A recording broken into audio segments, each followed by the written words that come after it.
Alors bonjour à tous. Aujourd'hui, je fais cette vidéo à la suite de ma précédente vidéo, dans laquelle en fait j'ai eu quelques échanges avec l'une d'entre vous en commentaire, échanges qui se sont d'ailleurs très bien passés, hein. Donc voilà, je salue la femme avec qui j'ai discuté en commentaire la dernière fois. Aujourd'hui, j'aimerais développer trois points sur lesquels nous sommes revenus, hein, donc avec cette personne, puisque tout d'abord, en fait, nous avons parlé de problèmes d'insécurité, puisque cette femme me faisait remarquer justement que aujourd'hui les femmes avaient besoin de savoir se protéger seules aussi, hein, c'est-à-dire sans les hommes. À quoi j'ai répondu que j'étais tout à fait d'accord, hein, à cause des problèmes d'insécurité justement, sur lesquels je vais revenir, hein, qui est d'ailleurs un sujet très délicat à énoncer sur Internet, hein, voilà. Ensuite, on est arrivé sur les problèmes de vertu, donc je développerai également les problèmes de vertu, et notamment en rapport avec le sexe, hein, avec tout ce qui est relations sexuelles de nos jours. Donc je développerai notamment aussi cette idée, hein. Donc voilà. Donc ici, je commence par le sujet le plus délicat à mon sens, hein, qui est lié donc à cette insécurité grandissante en France, mais ce n'est pas seulement en France, hein, c'est dans tous les pays occidentaux de manière générale. Alors d'abord, il faut préciser qu'est-ce que c'est que l'insécurité que l'on vit en France, hein. Eh bien, ça va concerner tout ce qui va être les agressions, les viols, les meurtres aussi, et ainsi que le harcèlement. Donc voilà, cette insécurité donc vise bien sûr les femmes, hein, mais ne vise pas seulement les femmes, ça vise également les hommes. Et ça, je trouve qu'on ne le dit pas suffisamment sur Internet, hein, tout simplement, hein. Enfin, dans les milieux, enfin dans les médias généralement, hein. Et donc, comme je le disais, cette insécurité est bien sûr grandissante d'année en année dans nos pays européens, puisque, à mon sens, elle était presque absente il y a 100 ans. Quand on voit parfois des images de photos ou de vidéos qui ont été prises, par exemple avant la Seconde Guerre mondiale, hein, eh bien, en fait, on voit que le climat, l'ambiance générale en Europe est tout à fait différente de ce que l'on connaît aujourd'hui, hein. Et qu'est-ce qui a changé en fait entre-temps, entre ce moment que l'on voit parfois dans certaines images et aujourd'hui? Eh bien, ce qui a changé, c'est très simple en réalité, c'est l'immigration donc massive de populations extra-européennes en Europe, hein. Alors voilà, je sais que ce que je dis ici ne va pas faire plaisir à tout le monde, hein, mais ici c'est la vérité. Et à mon sens, refuser de l'admettre, c'est tout simplement enfin, c'est nier l'évidence, alors que l'évidence est juste sous notre nez, hein. Ici, il ne me semble pas nécessaire de rappeler qui est-ce qui a violé et tué Lola, par exemple, hein, ou qui est-ce qui tue nos professeurs dans nos écoles, hein. Mais ce sont toujours des personnes qui viennent des mêmes communautés. Et lorsque je dis même communauté, j'entends bien sûr soit des Noirs, soit des Arabes, hein. Et ici, bien sûr, je précise bien évidemment que je ne mets pas tous les Noirs ou tous les Arabes dans le même panier. Je sais très bien qu'il y en a des tout à fait respectables, hein. Mais il n'empêche que tous ceux qui sont responsables des problèmes d'insécurité, eh bien, ce sont généralement des personnes qui viennent de ces communautés-là, hein, en très grande majorité, hein. Mais cela ne veut pas dire que tous les Noirs ou tous les Arabes sont responsables des problèmes d'insécurité, hein, je le dis bien, hein. Moi-même, quand j'étais plus jeune, j'ai été moi-même agressé par un Arabe, hein, voilà. Alors, je sais que ce que je viens de dire, comme je le disais, ne va pas plaire à tout le monde, hein. Mais ce que je dis est en fait évident pour tous ceux qui ne baignent pas dans ce que l'on va appeler l'idéologie du gauchisme, hein, qui est d'ailleurs très critiquée par bien sûr les gens de droite, hein. Mais l'idéologie du gauchisme, qu'est-ce que c'est? Eh bien, c'est l'idéologie qui veut nous faire croire que nous sommes tous égaux. Quelle que soit notre ethnie, notre couleur de peau, notre culture, voilà, tous les individus seraient égaux et donc tous devraient être capables de vivre sereinement dans une même communauté, enfin dans un même pays, hein, dans un même milieu social, et sans qu'il y ait en fait de discorde, sans qu'il y ait de désordre, hein. Et donc cela est, d'après moi, tout à fait faux, hein. D'ailleurs, on l'observe très bien dans la réalité, hein, dans nos pays occidentaux. Et même, j'irai même plus loin, ce n'est pas parce qu'en fait nous sommes de la même ethnie, nous sommes de la même culture, nous avons la même couleur de peau, que nous allons forcément nous entendre entre nous, hein. Je rappelle ici à tout le monde que par le passé, hein, voilà, il y a eu des guerres entre même les pays européens, alors que les pays européens étaient habités par uniquement des blancs, ou en grande majorité que des blancs, hein. Et donc voilà, ce n'est pas parce que nous sommes de la même ethnie, de la même couleur de peau, etc., que nous allons forcément nous entendre, hein. Donc voilà, et en fait, on voudrait nous faire croire que on peut s'entendre avec n'importe qui, même si, eh bien, ils ont une culture totalement différente, hein. Cela est bien évidemment totalement faux, hein. Et ici, je vais donc mettre un extrait vidéo juste maintenant pour montrer que je ne suis pas le seul à le dénoncer, hein. Tout le monde peut l'observer. Donc voilà. C'est parti. J'ai une question pour les blédards. Vous en avez pas marre d'harceler les meufs dans la rue, de les suivre, de les siffler H24, de leur dire des choses indécentes et irrespectueuses, comme si vous n'aviez pas de sœur, comme si vous n'aviez pas de mère, comme si vous n'aviez jamais grandi dans une civilisation, comme si vous aviez été élevé parmi les loups dans la forêt? Comment ça se fait que vous êtes comme ça? Et oui, je dis les blédards, parce que tous les harceleurs sont des blédards, d'accord? Je dis pas que les blédards sont tous des harceleurs, mais tous les harceleurs sont des blédards, d'accord? J'ai vu le téléphone d'une de mes potes, elle a des vidéos par centaines dans son téléphone, où elle se fait harceler tous les jours. C'est toujours des blédards, toujours des rebeux, des renois et des pac-pac. C'est toujours les mêmes, jamais de babtou, jamais d'asiates. C'est toujours les mêmes. C'est un truc de ouf. Vous en avez pas marre? En plus, c'est un truc de ouf. Vous êtes là comme des joies américaines, comme des joies argent. Vous êtes là en train de courir derrière les meufs comme si c'était des morceaux de viande. Vous les sifflez, vous lâchez pas l'affaire. Les meufs, elles vous montrent, ça se voit sur leur visage, qu'elles sont dégoûtées par vous, qu'elles ont peur de vous, qu'elles n'ont pas envie de vous parler. Elles sont là avec stupeur, elles sont effrayées par vous et vous continuez à faire ça. C'est un truc de ouf et c'est toujours vous tapez la honte. Et là, il y a pas longtemps, j'ai vu une meuf en parler sur TikTok parce qu'au début, je n'osais pas. Mais vous savez quoi? Grâce à elle, j'ai eu les ailes qui ont poussé en fait et j'en parle et je vous le dis, vous êtes tous des blédards, les harceleurs. C'est toujours les mêmes, c'est toujours les mêmes. Et voilà, je l'ai dit en fait, je l'ai dit. Voilà. Ah, je me sens mieux. C'est toujours les mêmes. Les harceleurs sont tous des blédards. Je l'ai dit, j'en ai marre de vous. J'en peux plus de vous en fait, bande d'harceleurs blédards, wesh. Donc voilà, la vidéo vient de passer, vous venez de l'entendre. Alors ici, ça me paraît très clair ce qu'il dit, nous sommes d'accord, hein. On dit bien que, comme ce qu'il appelle les blédards, hein, ce n'est pas tous les blédards qui sont responsables de ce genre de choses, d'insécurité, hein. Mais tous ceux qui en sont responsables sont des blédards, comme il dit, hein. Et ici, donc, je vais d'abord, bien sûr, traduire les termes qu'il utilise pour ceux qui ne savent pas qu'est-ce que ça signifie, bien sûr. Je pense que la majorité des gens le savent, hein, mais voilà, je rappelle. Donc alors, lorsqu'il parle de rebeux, ça concerne bien sûr les Arabes. Ensuite, les Renois, c'est les Noirs. Les Pak-Pak, c'est les Pakistanais, hein. Ensuite, les Babtous, il va s'agir des Blancs. Et les Asiates, c'est bien sûr les Asiatiques, hein. Donc voilà. Donc dans cette vidéo, j'ai transmis donc cette idée par la méthode douce, hein, mais ensuite, il peut exister la méthode dure.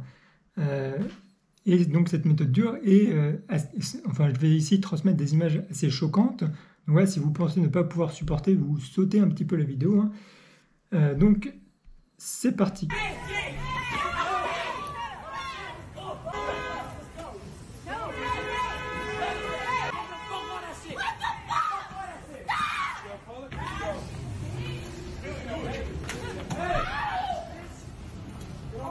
Fuck you, nigga! You don't rock on me, fuck all that shit! What the fuck? Let's go, nigga! What the fuck? Rock at me! Get off me! Chill out, let's go!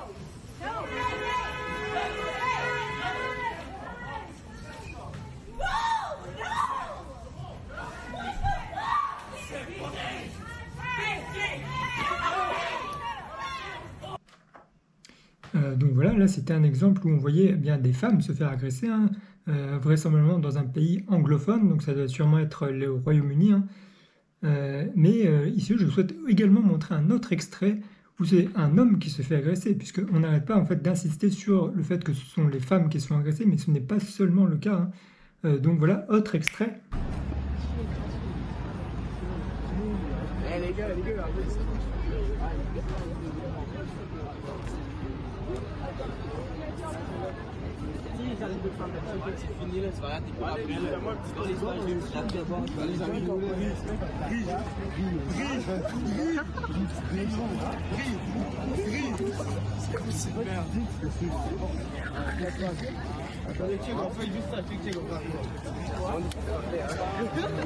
Attends, on a oublié, on va.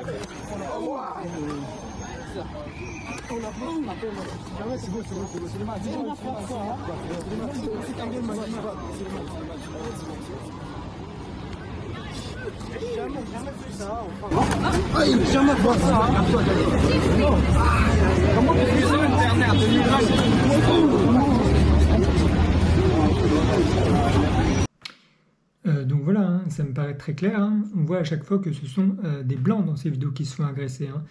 C'est très majoritairement le cas lorsqu'on voit ce genre de vidéos. Hein. Ce sont très généralement des blancs qui se font toujours agresser bien, par ces personnes de ces communautés dont on parle depuis le début. Hein. Et donc voilà, ici ça me paraît très clair. Je clôture donc ce premier sujet qui, voilà, c'est délicat à aborder sur Internet. Donc maintenant je passe au second sujet de cette vidéo qui va traiter de la vertu. Alors déjà, il faut savoir à quoi ça correspond la vertu. Qu'est-ce que c'est? Eh bien, quand on parle de vertu, on fait référence à la morale. La morale, c'est-à-dire, eh bien, c'est tout un ensemble de principes supérieurs qui sont censés guider nos actions vers le bien, les orienter vers le bien. Puisque la morale fait la distinction entre ce qui est bien et ce qui est mal. Hein. Voilà.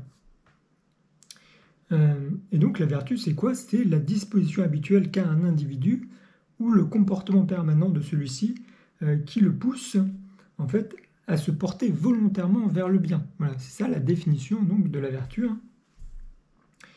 Et donc la morale, eh bien, c'est quelque chose qui est transmise par la tradition. C'est-à-dire qu'une tradition, c'est quelque chose qui est particulier à un peuple. Enfin oui, voilà, c'est quelque chose qui est spécifique à un peuple particulier, je voulais dire. Voilà. Et donc cette tradition est transmise grâce notamment à l'éducation des parents, mais pas seulement, ça va être tout un tas de conditionnements sociaux au niveau de la société. Et donc c'est cette transmission traditionnelle de la morale qui permet de former les consciences, c'est-à-dire aussi bien les consciences de l'homme, mais également les consciences de la femme, pour que chacun d'eux en fait se comporte bien en société, et notamment l'un envers l'autre, hein, c'est-à-dire l'homme envers la femme et la femme envers l'homme.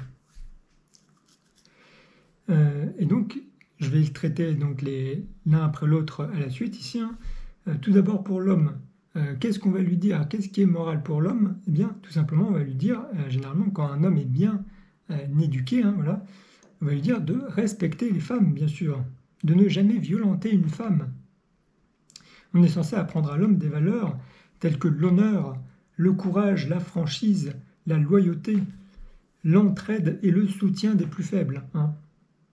Voilà, puisque l'homme est en fait censé être le protecteur des plus faibles. Hein. Voilà, c'est son rôle un petit peu dans la société, c'est de protéger la société. Hein. Voilà. C'est pourquoi d'ailleurs dans la société traditionnelle, hein, dans la tradition, il y avait ce qu'on appelle la galanterie, hein, qui était en fait une manière pour l'homme de témoigner son respect à la femme, de la soutenir et de l'épauler. Voilà, symboliquement c'est ça, c'est protéger la femme, symboliquement. Mais aujourd'hui, les femmes, elles vont dire bien sûr, eh bien qu'elles n'ont pas besoin de nous, qu'elles peuvent le faire toutes seules, etc. Et donc voilà, hein, globalement, la galanterie a un petit peu disparu aujourd'hui à cause de ça. Hein. Voilà, donc ça c'était pour l'homme. Ensuite, pour la femme, eh bien, on est censé lui apprendre à prendre soin d'elle et à prendre soin des autres, à bien s'occuper déjà eh bien, de sa santé à elle corporelle, mais également à bien s'occuper d'un foyer. En tout cas, c'était comme ça à l'époque. Hein. On est censé bien sûr lui apprendre des valeurs maternelles, c'est-à-dire le fait d'avoir une présence apaisante et conviviale, par exemple, le fait d'être tourné vers le bien-être de sa famille et de son entourage, voilà. Le fait de constituer un soutien émotionnel hein, pour eux de manière générale. Voilà. Et surtout, dernier point très important, qu'est-ce qu'on est censé bien sûr apprendre à la femme? Eh bien, c'est tout simplement qu'être une femme de vertu, c'est se consacrer sexuellement à juste son mari, c'est-à-dire ne pas avoir d'autres relations sexuelles en dehors du mariage. Hein. Voilà. Et donc ce dernier point fait une parfaite transition par rapport au troisième sujet que je veux aborder ici dans cette vidéo, c'est-à-dire la tradition en regard de tout ce qui est relations sexuelles de nos jours. Hein.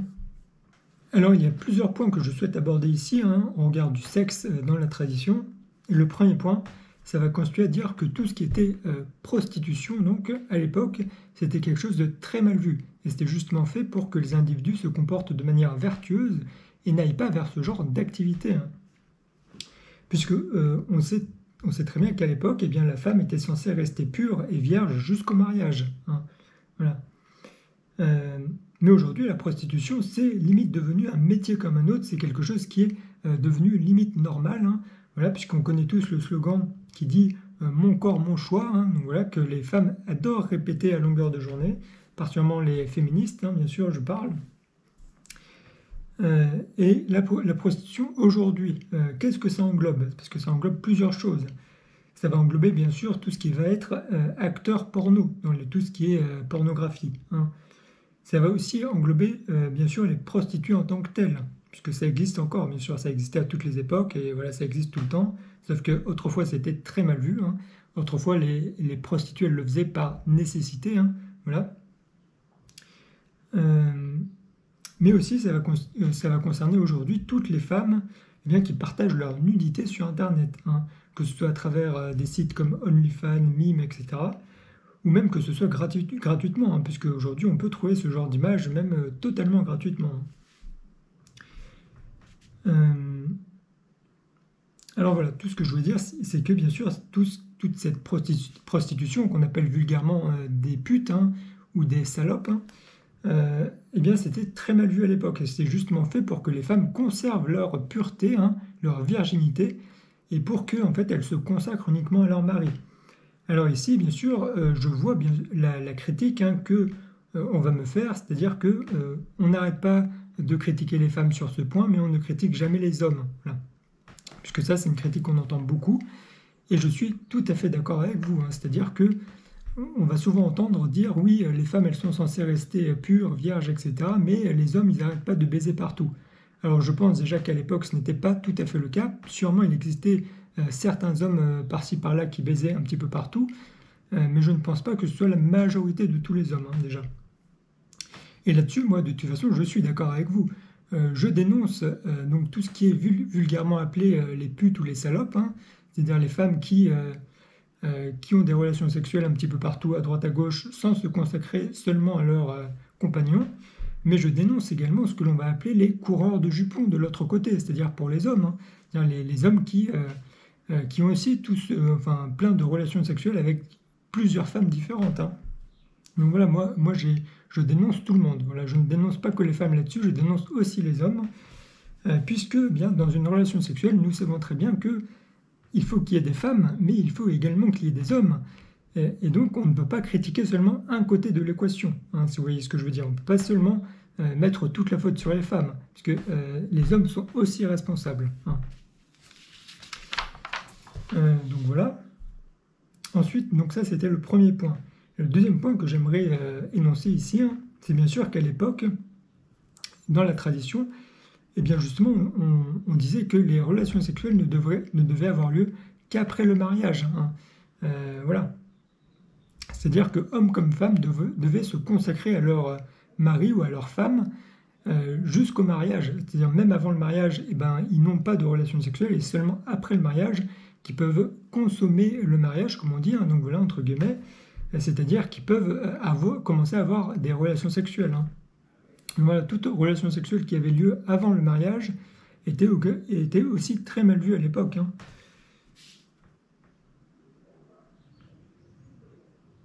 Et donc ça, qu'est-ce que ça engendre comme environnement social, si je puis dire? C'est-à-dire que à l'époque, lorsqu'on était relativement jeune, c'est-à-dire dans la vingtaine, 25 ans, etc., même avant 30 ans de manière générale, je pense, eh bien, dès qu'on rencontrait une personne aussi jeune, eh bien, nous étions presque sûrs que cette personne était vierge, hein, presque sûrs. Donc voilà, il n'y avait pas ce problème de nous n'avons pas envie de nous mettre avec quelqu'un qui a déjà eu X relations sexuelles avec X personnes, nous ne savons pas combien. Hein, puisque justement, avec cette femme en commentaire, eh bien, elle me disait qu'elle ne voulait pas se mettre avec un homme qui dresse des tableaux de chasse énormes de partenaires sexuels. Hein, et moi, je lui disais que j'étais tout à fait d'accord avec elle, hein, et que je l'encourageais même dans ce sens.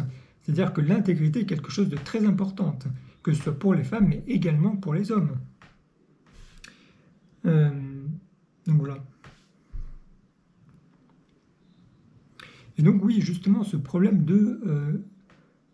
à l'époque, on rencontrait une personne et elle était probablement vierge, ce n'est plus du tout le cas aujourd'hui, puisque aujourd'hui, il y a une mode grandissante des jeunes, hein, surtout de notre génération, et les générations suivantes, je ne sais pas hein, si c'est pareil, mais il y avait cette mode justement de se dépuceler avant même de ses 18 ans. C'est-à-dire qu'il y a énormément de personnes de nos générations qui se sont dépucelées à 14, 15, 16 ans, voilà, hein, voire même plus jeunes pour certains, même si c'est rare, hein, mais bon, déjà 14 ans, c'est beaucoup trop tôt. Hein. Et justement, quand on parle de sexualité, on est obligé de parler ici de la problématique des contraceptifs divers, puisque nous pensons bien que ce n'est pas possible d'avoir autant de relations sexuelles si il n'y avait pas les contraceptifs hein, et tout ce qui est préservatif qui ont été mis en place, puisque si des jeunes de 14 ans se mettaient à avoir des relations sexuelles et puis après ils enfantaient, eh bien, il y aurait toute une série de répercussions. Et si ces répercussions ne sont pas présentes, c'est justement à cause de ces contraceptifs. Hein. Ici, moi, je pense que les contraceptifs, en général, rendent les gens détachés des réalités et des responsabilités qu'ils devraient assumer en l'absence de celles-ci, hein, ceci. Puisque autrefois, lorsque l'on faisait l'amour, comme je disais, qu'il y avait pénétration sexuelle, donc lors de l'acte sexuel, eh bien, il y avait de fortes chances que la femme tombe enceinte par la suite. Et qu'est-ce que ça signifie? Ça signifie tout simplement que 9 mois plus tard, il y avait un enfant. Et cet enfant, il fallait s'en occuper, le nourrir, avoir les moyens de s'en occuper surtout, hein, les moyens de le nourrir, etc. Et ça nécessitait beaucoup de choses, ce qui fait qu'à l'époque, lorsque les gens commençaient à avoir des relations sexuelles, et qu'il n'y avait pas tous ces contraceptifs ou ces préservatifs, etc., eh bien, ils savaient très bien qu'ils avaient les moyens de subvenir aux besoins de l'enfant qui allait naître. Hein. C'est-à-dire qu'ils le faisaient dans le but, la plupart du temps, d'avoir un enfant. Hein. Sauf que le problème aujourd'hui, c'est que les gens ne pensent plus qu'au sexe pour le divertissement. C'est-à-dire pour se faire plaisir. Sauf que la fonction principale du sexe, hein, quand même, hein, eh bien, c'est de se reproduire, c'est de perpétuer l'espèce. Hein. C'est la fonction première des relations sexuelles et du sexe. Hein. Le plaisir n'est que secondaire. Hein. Et d'après moi, cela pose beaucoup de problèmes. Ça pose des problèmes de contrôle de soi, de retenue. Hein. C'est-à-dire que si les gens sont trop précipités, si je puis dire, pour vouloir assouvir leurs instincts, assouvir leur plaisir sexuel, etc., eh bien, ça va diminuer leur retenue, leur patience qu'ils pourraient avoir dans certaines choses, qui ferait leur sérénité, et tout un ensemble de qualités en fait que les anciens pouvaient développer, puisque justement, eh bien, ils avaient ce contrôle sur eux, cette maîtrise qu'ils développaient, parce que, eh bien, ils ne se laissaient pas aller à leurs instincts primitifs, qu'ils savaient très bien qu'ils ne pourraient pas eh bien, assumer la responsabilité de l'enfant à naître, hein, tout simplement. Et donc ici, voilà ce que je voulais dire en rapport avec les contraceptifs et la sexualité. Hein. Ça me paraît important de repréciser ça. Hein. De nos jours, j'ai l'impression que les gens n'y pensent même plus. Hein. Donc voilà, c'est tout ce que je voulais dire pour cette vidéo. Merci de l'avoir suivi jusqu'au bout. J'espère qu'elle vous aura intéressé. Hein. N'hésitez pas bien sûr à commenter en dessous de cette vidéo et de me donner votre avis par rapport à ce que j'ai dit. N'hésitez pas à mettre un pouce si vous l'avez aimé. Et là-dessus, eh bien, je vous souhaite une bonne journée et je vous dis à la prochaine.